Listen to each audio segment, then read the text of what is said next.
Hi there, my lovely viewers. Here I am with another video about sample questions with answers for school leaders licensure assessment, which is also called SLLA. I'm making this video on demand by a very special friend of mine who's very close to me, and she has a special place in my heart, so I dedicate this video to her. So I'm going to discuss some very important sample questions with answers which are important for school leaders licensure assessment. So what are we waiting for? Let's dive into the video.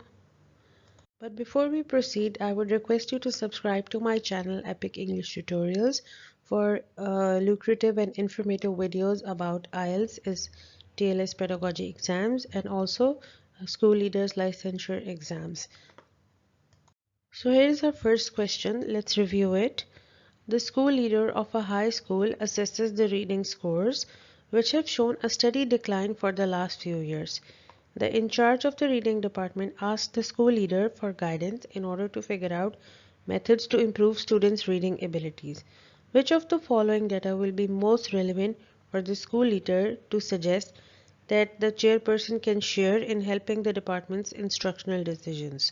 So basically we have to single out the importance of the data, which is the most relevant data. So let's review our options. Option number 1 is sub-skill reading assessment scores. Option number 2 is reading scores from other schools and student population demographics. If you have seen my previous videos, I've already told you, first of all, keeping the question and the keywords in mind, you remove the distractors. So which have nothing to do with the question and which are not close to the question at all. Secondly, identify the keywords in the question and same keywords in the answer. That would be your right answer. So if you see here, assessment is here also and assessment is here also. This links your question with the keyword. So this is hint number 1. But if you look at the options and trying to make sense, student population demographics. If you see the question, student population demographics have nothing to do with the reading scores. Where a student lives or the geography of a student or where he belongs has nothing to do with his reading skills.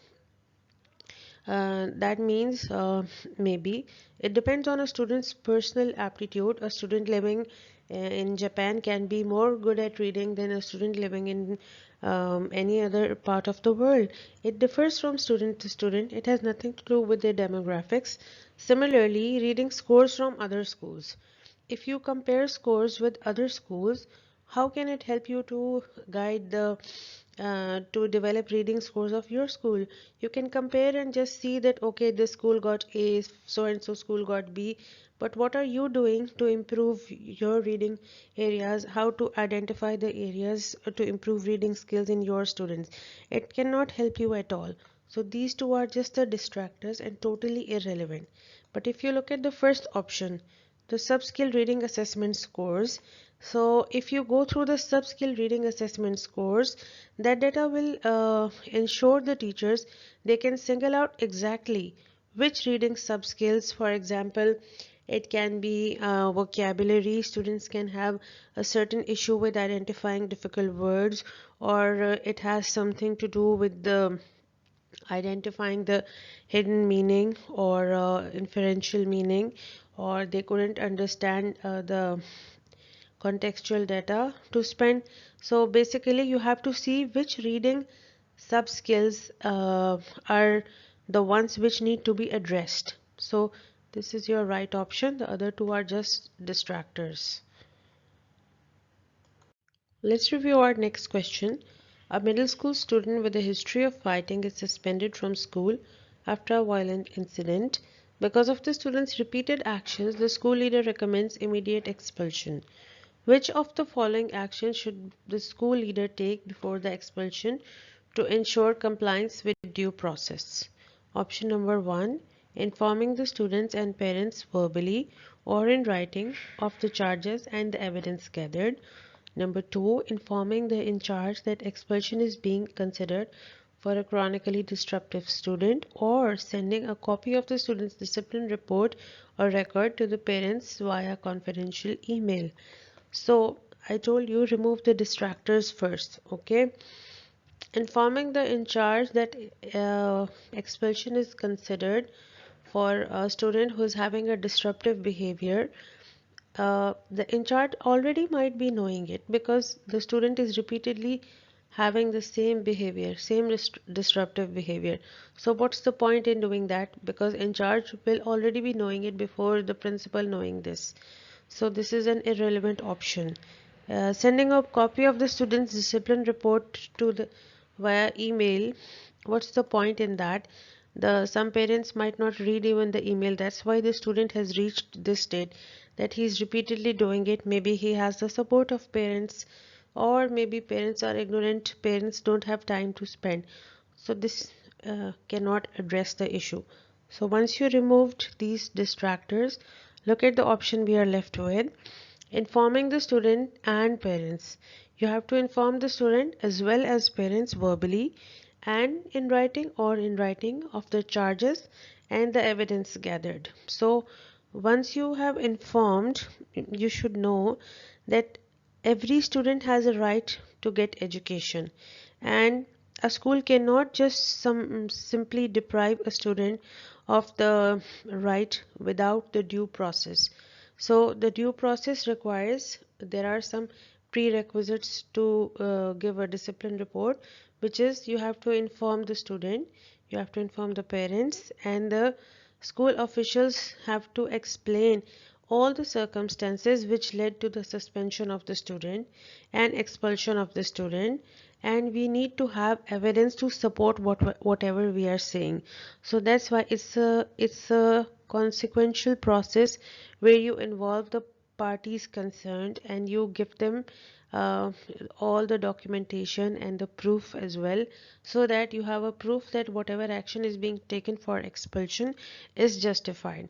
Therefore, informing the student and parents verbally or in writing of the charges, plus you have to provide the evidence gathered. This is the perfect answer, because you cannot simply deprive a student of attending a school which is his basic right unless you have gone through a consequential process of collecting data, having a proof, and involving the student, his parents, and the information being transferred, and then the action being taken. Let's move to our next question. During an annual review of the school program, a school leader asked committee members to refer to the improvement plan while reviewing the effectiveness of various programs.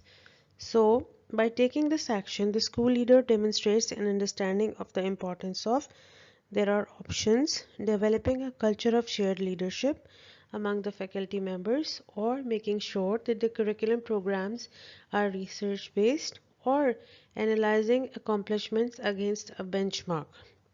So if you look at the question, that you have an annual review of the school program. A school leader asks the committee members to refer to the school improvement plan while reviewing the effectiveness of the various programs.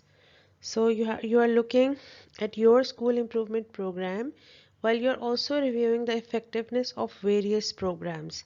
So what can you do that? By taking this action, the school leader demonstrates an understanding of the importance of.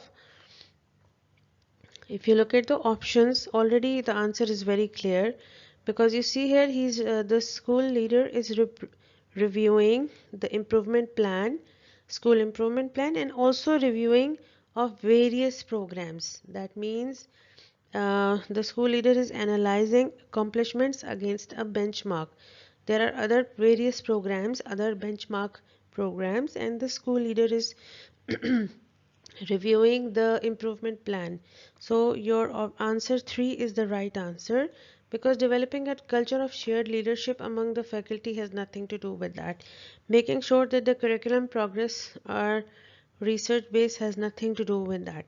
But if you see, the school improvement plan provides detailed expectations for improvements, and it's being used by a school leader in such a way that it encourages the committee to compare actual progress to the goals which have been set. So option number 3 is your right answer, because you are analyzing with the effectiveness of the other standardized programs which are the benchmark programs. So option 3 is your right answer. If you look at this question, a small district plans to implement a computer-based student information system. Teachers in the elementary school express concern about the requirement that student data will have to be entered on a weekly basis. Which of the following initial actions by the school leader best helps address the teacher's resistance? Number 1, giving data to each other on the features of the new student information system, or writing a permission letter to provide each teacher with a tablet to keep track of the students' data, or using a survey to determine how teachers presently monitor and report student progress. Now, if you review the question, it says a small district has planned to implement a computer-based student information system, and teachers in the elementary school express concern about the requirement that data will have to be entered on a weekly basis. So, which of the following actions by the school leader best helps address the teacher resistance? Teachers are resisting because they're saying data will have to be entered on weekly basis. Excuse me. So, using a survey to determine how teachers presently monitor and report student progress. So, what will you do? This survey is going to ensure that what are the present beliefs of teachers and what are their assumptions about how student progress would be monitored and reported. So, this data will reflect everything that is going on in the teacher's mind.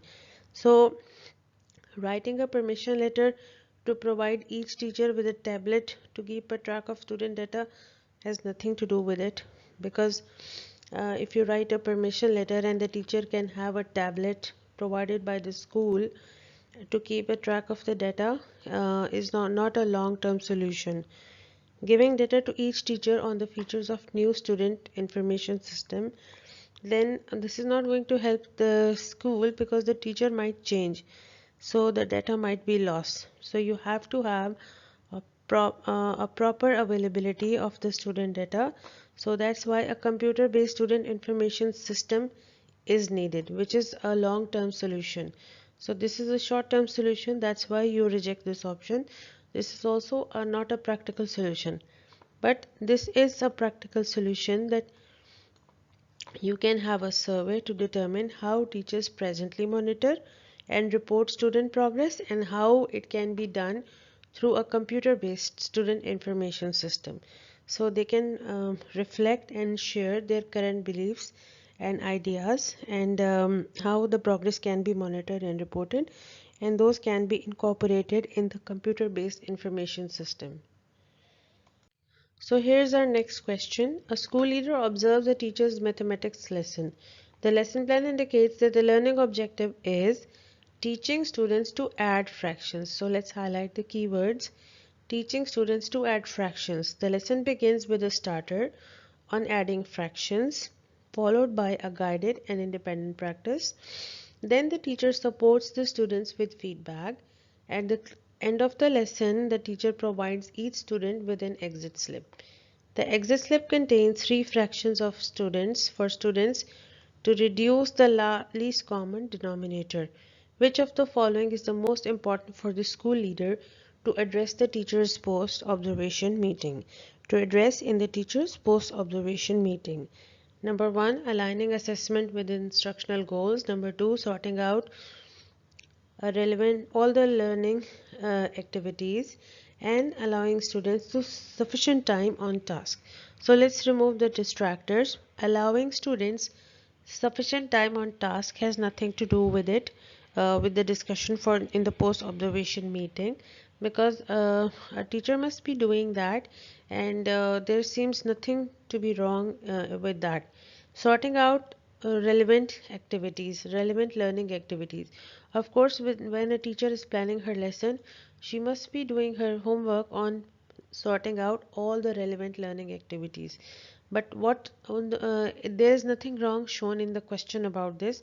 These two are distractors. But if you look at this question here, the goal is teaching students to add fractions. But in the plenary of the class, she gave the students an activity to reduce the least common denominator, which is totally the opposite of adding fractions. Okay, this is totally the opposite of this. So that's why the principal must have pointed out, the school leader must have sorted out that this plenary has nothing to do with the learning objective. So the learning objective as well as the closing activity should be aligned together, should meet each other, should complement each other. Only then it's the perfect lesson, because in the plenary a teacher sums up whatever has been taught. So she has to devise an activity which checks the students' attainment of the same concept which has been taught, keeping the learning objective in mind. It should be aligned with that. Your plenary should be aligned with your learning objective. So that's why aligning assessments with the instructional goals should be your right answer. So here we are with our next question. The school leader of a middle school wants to assess the effectiveness of a new science curriculum that has been in place in 7th grade for 1 year. Which of the following methods will provide the school leader with the most valuable data? Option number 1, comparing the performance of 7th graders on the annual state science assessment with the performance of the previous 7th graders, or comparing 7th grade students' report card grades with their grades in 5th and 6th grades, or discussing the pros and cons of the new curriculum with the science teachers at the end of the school year.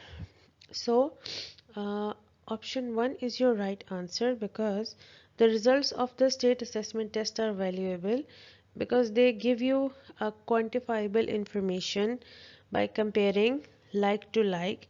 In this case, 7th graders with 7th graders. So you have to compare like to like results, 7th graders with 7th graders. That's why this is your most appropriate option.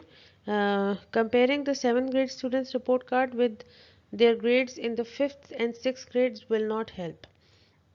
Discussing the pros and cons of the new curriculum with the science teachers at the end of each school year will not help as much as comparing the performance of the 7th graders on the annual state science assessment with the performance of the previous 7th grade will help you analyze the data and make out the differences in higher between the high achievers and the low achievers, and you can spot the differences very clearly and work on the improvement plan accordingly. A school leader is working with the campus planning committee to develop a new strategic plan to improve focus on its efforts. The school leader wants the planning committee to start by identifying the present state of school programs and campus. Which two of the following questions are best to ask to help school leader address this goal?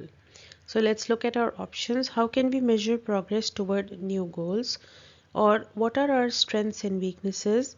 What resources do we need to work with? So option number 2 and 3 are your right answers. Why? Because the first step in strategic planning process, these are to address the current status of the campus, the present scenario and the status of the campus, which includes the strengths and weaknesses, the availability of the present resources, and existing supportive personal staff. So these are the main areas which need to be addressed. I'll repeat them for you.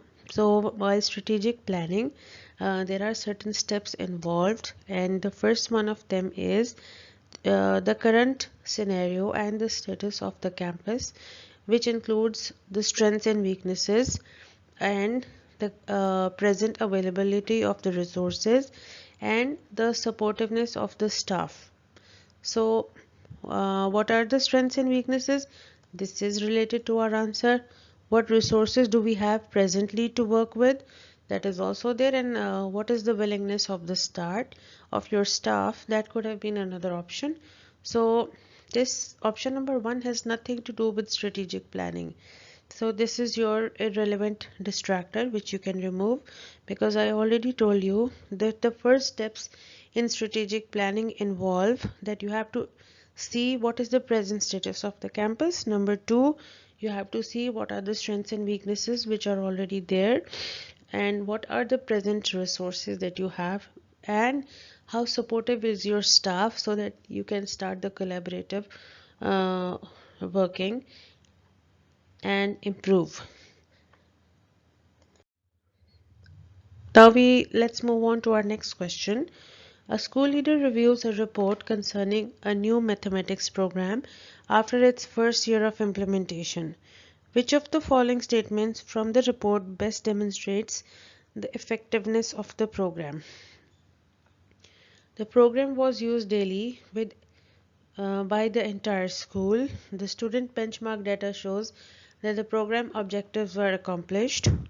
The teacher gave opinion and shared positive insights about the new program. So your correct answer is the statement most effectively demonstrate the effectiveness of the program because the benchmark data tells us that the program objectives were achieved. So if you look at the question again, a leader reviews a report. A leader is already reviewing a report concerning a new mathematics program. And after its first year of implementation, which of the following statement from the report best demonstrates the effectiveness of the program? So after a year, which statement will show the effectiveness of the program? Number one, the program was used daily by the entire school. It has nothing to do with the effectiveness of the program. If you use a program daily, that doesn't mean that the program is effective. If you look at the third option, teachers gave opinions and shared positive views about the new program. This doesn't prove that uh, the program is effective. But if you look at the second option, student benchmark data shows that the program objectives were accomplished. Obviously, if you're getting a top class student benchmark data, that means the program was really effective. That's why the benchmark data has been achieved with the help of that particular program which was implemented. So that means your goals have been achieved. That's why this is the most effective option that you should choose. So let's move on to our next question. What should a school leader focus on while acting as a cultural leader? So this question is from cultural leadership. Number one, facilitating lucrative operations through effective management of the building and schedules. Number two, promoting curriculum development and instruction at each grade level and content area, or enhancing student achievement by seeking to develop a community with a specific shared common aim. Now look at the question. What should a school leader focus on while acting as a cultural leader? So this is about cultural leadership. So your correct option is option 3 because when you are focusing on cultural leadership, the school leader has to draw people's attention to compel their concerns about student learning by developing a common aim. This is one of the criteria of the cultural leadership that when you focus on cultural leadership, the school leader's duty is to draw people's attention to the very prominent concerns of the student learning, and how can it be achieved by developing a common purpose, a shared common goal or a purpose. So here the word common aim already is there, which is an indicator that this is your right answer. Our next question is, which of the following should be a school leader's main concern when implementing a school-wide positive behavior intervention and supports program? Discussing the program's purpose with the parents, or including other school leaders in the district, or ensuring consistent implementation of the program. So let's look at the question. Which of the following should be a school leader's main concern when implementing a school-wide PBI, which is also called Positive Behavior Intervention, PBIS, that is Positive Behavioral Intervention and Supports Program. So discussing the program's purpose with the parents, okay, it's there, but it's not the main concern. Including other school leaders in the district, you can include the other school leaders in the district, but this is not the main concern. The main concern is that you cannot achieve the goals, you cannot achieve the positive behavioral intervention and supports program, you cannot achieve results unless you are consistent in implementation of the program. If one student shows disruptive behavior and you show relaxation and do not implement the discipline policy on that particular student, that means you are not being consistent, and same disruptive attitude can recur again and again. So only consistency is the key to achieve the results of implementing positive behavioral intervention. That's why the option number 1 and 2 would be wrong, and option number 3 would be your right answer. That was all for today's video. I hope these questions helped you in practice for your licensing exam. I wish you the very best of luck, and I'll meet you in my next video very soon with some more beneficial questions for your leadership licensure exam. In the meantime, you get subscribers for my channel. Pass it on to your other principals who have to appear for the leadership licensure exam, so that I get more subscribers and I get a chance to help all of you. Till then, you take good care of yourselves, and bye from my side. See you.